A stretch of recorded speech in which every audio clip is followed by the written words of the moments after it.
Gözlerin şəfadır nurdur, qəlbimdə, yolumda işıq yandırır. Anamın sözləri vüqar qürurdur, zehnimi, ruhumu işıqlandırır. Bəzən irslənəndə çətin anımda əzizləyib məni köksünə sıxır. Anam saçlarımı tumarlayımda bütün ağrılarım yadımdan çıxır.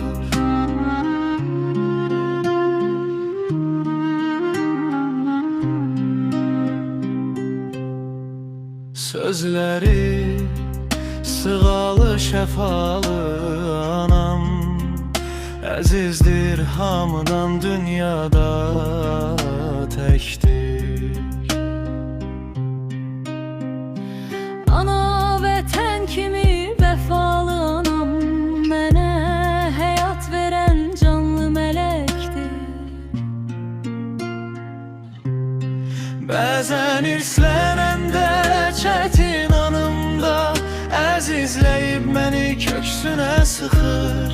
Anam saçlarımı tumarlayanda bütün ağrılarım yadımdan çıxır.